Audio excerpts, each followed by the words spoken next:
साना झाटने जाओ थे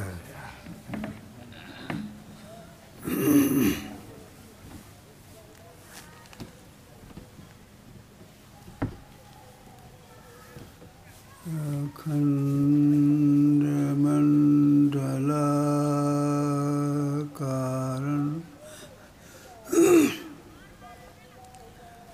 व्याप्तं येन चराचरं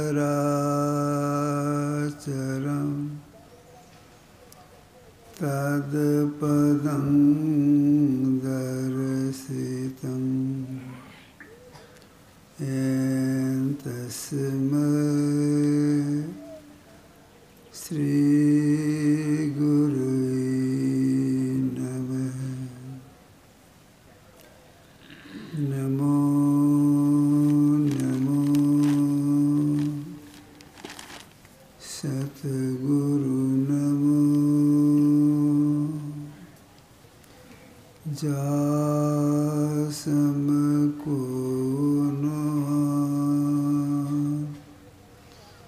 परम पुरुष होते अधिक गावै संत सुजान। धन्य धन्य सतगुरु सुखदाय महिमा कही न जाय। जो कछु कहाँ तुम्हारी कृपा मोते कछु न बसाय।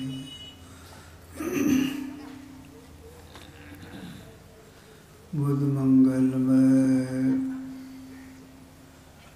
साधु समाज धर्म प्रेमी सज्जनों माताओं एवं भाइयों, अपने देश में एक उच्च कोटि के महापुरुष हो गए गोस्वामी तुलसीदास जी महाराज। इन्होंने परमात्मा से प्रार्थना की है, यत्र कुत्रापि मम जन्म निज कर्म बस भ्रमत जग जोनि संकट अनेकम तत्र तो भक्ति सज्जन समागम सदा भवतु मे राम विश्राममेकम। हे प्रभु, मैं अपने कर्मानुसार जहाँ जन्म लूँ, जिस जोनि मेरा जन्म हो जाए, तो आपसे मेरी यही प्रार्थना है, आप अपनी भक्ति और सत्संग मुझे दीजिए। इस तरह का मांग क्यों की? तुलसीदास जी महाराज ने लिखा है, देहि सत्संग निज अंग श्रीरंग भव भंग कारण शरण शोक हारी। यह जो सत्संग है आपका निज अंग है और भाव को भंग करने का कारण है, तो आवागमन से मिटाने का एक कारण सत्संग है। इसलिए जहाँ कहीं मेरा जन्म हो, आप मुझे सत्संग दीजिए, तो एक न एक दिन भव का भंग हो जाएगा, हम दुख से छूट जाएंगे। ऐसा मांग क्यों की? इसलिए कि हमारा मन संसार के प्रपंच में घुल मिल गया है। इस भक्त करने की रुचि ही नहीं होती है। रात दिन वैसे भोगों के लिए चिंता करते रहते हैं। जो अपने मन को समझाना चाहते हैं, विषय का चिंतन नहीं करो, इससे कल्याण नहीं होगा। परमात्मा की भक्ति करने से कल्याण होगा, आध्यात्मिक जानकारी से कल्याण होगा। तो यह बात समझाने के लिए उस जी को कहाँ जाना होगा। तो अयोध्या में कुछ कोट के महापुरुष हो गए, संत पलटू साहब। इन्होंने कहा कि जो मन संसार के प्रपंच में घुल मिल गया है, परमात्मा का चिंतन भी करना नहीं चाहता है, ऐसे मन को समझाने के लिए उन्हें कहाँ जाना होगा। तो इन्होंने कहा कि भोले मन को समझाए दीजिए। ऐसा नहीं कहा कि कोर्ट कचहरी में जाए कीजिए, स्कूल कॉलेज में जा कर के भी ऐसा नहीं कहा। भोले मन को समझाए दीजिए, सत्संग के बीच में आए कीजिए। अब की बेर ने चूकना है, सुंदर मानुष तन पाए कीजिए। ज्ञान ध्यान की बात को बूझ लीजिए, मन में कुछ ठीक ठहराए कीजिए। पलटू गण के बीच मारे स्वत कमान चढ़ाएगी। जो अपने मन को परमार्थ की ओर लगाना चाहते हैं, उन्हें कहाँ जाना होगा? सत्संग करने के लिए जाना होगा। भोले मन को समझाए दीजिए, सत्संग के बीच में आए कीजिए। तो सत्संग में आने से सही सही बोध होता है, हम संसार में किस लिए आए हैं, क्या करने के लिए आए हैं और क्या कर रहे हैं, सही सही बोध हो जाता है। सत्संग नहीं करेंगे और अपने कल्याण के लिए सोचेंगे हम तपस्या करेंगे। तपस्या से मन शुद्ध नहीं होता है, जीव का परम कल्याण नहीं होता है। समय आने पर नीचे भी गिर सकते हैं। पलटू साहब ने कहा है, भाग रे भाग फकीर के बाल का, कनक कामनी दुई बाग लागा। मार तो ही लेंगे पड़ा चिल्लाएगा, बड़ा बेवकूफ तुम नाई भागा। श्रृंगी से हवे ताहि मारी लई, बचा न कुछ लाख त्यागा। दास पलटू कह बचेगा सोई, जो बैठ सत्संग दिन रात जागा। क्या कहा पलटू साहब ने? कनक कामनी दुई बाग लागा। संपत्ति और स्त्री यह पीछा लगा हुआ है, इसी के चलते नीचे गिरना पड़ता है। उदाहरण क्या दिया? श्रृंगी से हवे ताहि मारी नहीं, बचान कुछ लाख त्यागा। श्रृंगी नाम के ऋषि थे, ये जंगल में तपस्या करते थे। तो खाते क्या थे? एक वृक्ष में पैर ऊपर सिर नीचे करके लटके रहते थे, जैसे चमगादड़ लटक के रहता है, पैर ऊपर सिर नीचे। और जहाँ उनका मुंह रहता था नीचे, वृक्ष में जो छाल है उसी छाल को दांत से काट कर चबा खाते थे और रात में टंगे रहते थे। और जो करते करते होंगे, समय आने पर राजा के यहाँ पहुँचे और अपनी शादी भी कर लिए। श्रृंगिरी से हुए ताई बार लिया, बचा न कुछ लाख त्यागा। तो श्रृंगिरी से भी शादी करके गृहस्थ बन गए थे। अब देखिए बचता है कौन?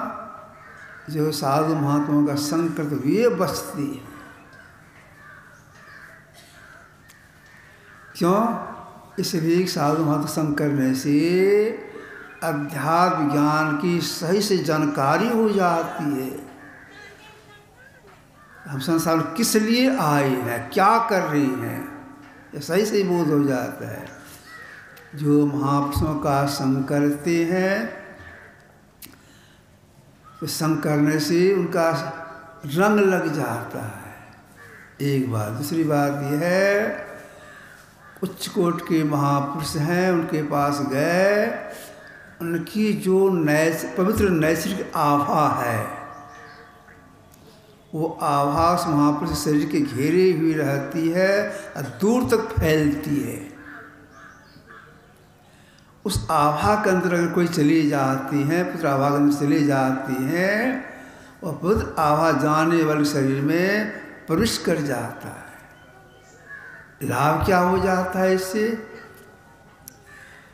तुलसीदास जी महाराज ने रामायण किष्किंधा कांड में लिखा है, सरदा तप निशि शशि अपहरई, शांत दरस जिमी पातक टरई। जैसे मतलब नाश। शरद ऋतु के ताप को रात में चंद्रमा हर लेता है, ऐसे ही संत के दर्शन से पाप का नाश हो जाता है। इसलिए तुलसीदास महाराज ने कहा, हमारा जहाँ जन्म हो, जिस जोनि मेरा जन्म हो, हे प्रभु को सत्संग दीजिए। थोड़े काल के सत्संग का संस्कार जीव को एक न दिन मुक्ति दिला के छोड़ता है, इधर नहीं छोड़ता है। एक उच्च कोटि के महापुरुष हो गए शंकराचार्य। इन्होंने संसार के लोगों से कहा, सत्संगत्वे निसंगत्वं निसंगत्वे निर्मोहत्वं निर्मोहत्वे निश्चलितत्वं निश्चलितत्वे जीवन मुक्त। सत्संगति से हो जाता नर विषयों से निसंग, फिर व्यामोह रहित हो जाता हो सर्वत्र असंग। मोह विगत होते ही होता मन निश्चलता युक्त, निश्चलता आते ही वह हो जाता जीवन मुक्त। जीवन मुक्त की दशा आवा प्राप्त हो जाती है। थोड़े काल का क्षण भर का सत्संग भी जीव को मुक्ति दिला के छोड़ता है। नलनी दलगत जलमति तरलम तद्वत जीवन मति से चपलम, क्षण में सज्जन संगति रेका भवती भवानव तरने नौका। क्षण में सज्जन संगति रेका, थोड़े काल का सत्संग संस्कार मोक्ष दिला देता है। क्यों? इसलिए कि महापुरुषों के संग करने से, जिसके चलते हम जीव को निश्चित जोनि में जाना पड़ता है, जड़ ही कट जाता है, आसक्ति का नाश हो जाता है। यही बात भगवान कृष्ण ने अर्जुन उद्धव जी से कहा था, न रोदते माम योगो न सांख्यं धर्म एव च, न स्वादस्तपस्त्यागो नेष्टापूर्त न दक्षिणा, वर्तानि यज्ञच्छन्दांस्तीर्थानि नियमायमा, यथा वरुन्ते सत्संग सर्वभूमिमाम। हे प्रिय उद्धव, संसार जितनी आसक्तियां हैं उन्हें सत्संग नष्ट कर देता है। यही कारण है कि सत्संग जिस प्रकार मुझे बस में कर लेता है, वैसा साधन न जोग है, न सांख्य है, न धर्म पालन है। स्वाध्याय तपस्या से मैं इतना प्रसन्न नहीं होता हूँ। कहाँ तक कहूँ, व्रत जग वेद तीर्थ और यम नियम भी सत्संग से मुझे उस करने में समर्थ नहीं है। तो सत्संग जो है वह आसक्ति का नाश करता है। आसक्ति जीव का अच्छेद बंधन बताया गया है। आसक्ति कारण ही भरत जी को मेरे जोनी जाना पड़ा था। आज जो सत्संग करते हैं जड़ ही कट जाता, आसक्ति का नाश हो जाता है। संसार में रहते हैं कोई आसक्ति नहीं। क्यों? सब नश्वर है। यह शरीर जब जन्म नहीं लिया था अदृश्य था। शरीर छूटने के बाद शरीर अदृश्य हो जाएगा। अब बीच ही में थोड़ा सा दिखाई पड़ता है, सही सही बोध हो जाता है। जन्म से पहले शरीर देखने में नहीं था, अदृश्य था। शरीर छूटने के बाद जला देगा, फेंक देगा, अदृश्य हो जाएगा। अब बीच ही में थोड़ा देखने में आ रहा है, सही बोध हो जाता है। आसक्ति कुछ रहेगी, कुछ भी आसक्ति नहीं रहेगी। प्रिय से प्रिय वस्तु संबंध विच्छेद हो जाएगा, सही बोध हो जाता है। किसी में आसक्ति नहीं रहती है और नुकसान भी नहीं होने देते हैं, संभाल रखते हैं, लेकिन आसक्ति भी नहीं है। तो जो सत्संग कर दिया, सही जानकारी हो जाए, सार सही सही बोध हो जाता है। यही बात भगवान बुद्ध ने संसार के लोगों से कहा था। असारे सार मतिनो सारे चासार दस्यनो ते सारंग नादि गच्छन्त मिच्छा संकल्प गोचरा। पाली में इसका हिंदी अर्थ है सार को असार, असार को सार समझने वाले मिथ्या संकल्प में पड़े सार को प्राप्त नहीं करते। आगे भगवान बुद्ध ने कहा सारण्य च सारतो यत्वा असारतो ते सारं अधिगच्छन्ति सम्मा संकल्प गोचरा। पाली में इसका अर्थ है सार को सार, असार को सार समझने वाले सम्यक संकल्प युक्त सार को प्राप्त करती हैं। यह सार का सही बोध कहाँ होगा? इसी बाह्य सत्संग में। जो ठीक से सत्संग करती हैं सही सही बोध हो जाता है, यह सार है या सार है, या कर्तव्य या कर्तव्य, सही सही बोध होता है। और जो सत्संग नहीं करते उनको सार का बोध नहीं होता है। जितने बड़े बड़े महापुरुष हो गए, कैसे हो गए? महापुरुष संग के सार का बोध हुआ, तब संसार से उपराम रहते थे। शरीर छूटने के बाद कल्याण में गए।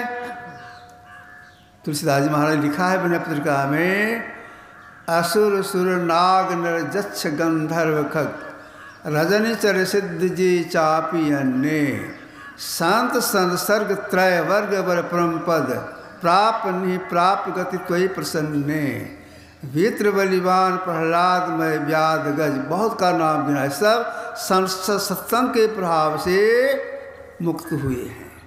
क्यों? आसक्ति का नाश हो गया। राक्षस हो, देवता हो, किन्नर हो, कोई भी हो, आसक्ति का नाश हो गया, तो संसार से मुक्त हो गए, शरीर से मुक्त हो गए, तो कल्याण हो गया। तो जो महापुरुषों का संग करते हैं सही सही बोध हो जाता है, सारा सही से बोध होता है। एक जानकारी ठोस इस तरह से मिल जाती है कि सारी सृष्टि परमात्मा ने की है और सारी सृष्टि का लय भी परमात्मा ही करती हैं। उत्पन्न भी वही करते हैं, अविनाश वही करती हैं। अगर ऐसे परमात्मा कोई जान ले, पहचान से मिल जाए, वह जीवात्मा ही परमात्मा ही हो जाएगा, सृष्टिकर्ता हो जाएगा। यह बोध कहाँ होता है? सत्संग करने से बोध होता है। इसके लिए क्या क्या करना होता है? तो जो सत्संग की जानकारी मिल जाती है कि हम जीव भी परमात्मा ही हो जाए, सृष्टिकर्ता ही हो जाए। इसके लिए मान रहे जो करना होता है, अग्नि जो करना होता है, कैसे करना होता है, मान रहे जो कैसे करता अग्नि जो सत्संग करते की जानकारी मिलती है। इसलिए सब कहीं को जानकारी के लिए और प्रेरणा के लिए सत्संग जरूर आना चाहिए। 10 बज गए, यह आपकी सेवा में थोड़ा सा रखा। देखिए, दूर से जो स्वागत की जाती है, बैंड बाजा, जयकार का नारा, बहुत समय लगता है, समय बर्बाद होता है। लोग इस बात को जानते नहीं है कि समय का कितना मोल है। धीरे धीरे टुकर टुकर के चलते हैं, समय की बर्बादी होती है। कहने पर भी तीस नहीं चलते हैं, आने में बहुत समय लग गया। यादगारियाँ नहीं रहता, 30 आ जाते, समय की बर्बादी नहीं होती। चंदा करते हैं लोग सत्संग करने के लिए, और चंदा करते हैं सत्संग में भंग करने के लिए भी, समय की बर्बादी करने के लिए चंदा करते हैं। यही आपकी सेवा थोड़ा सा रखा। श्री सद्गुरु महाराज की जय।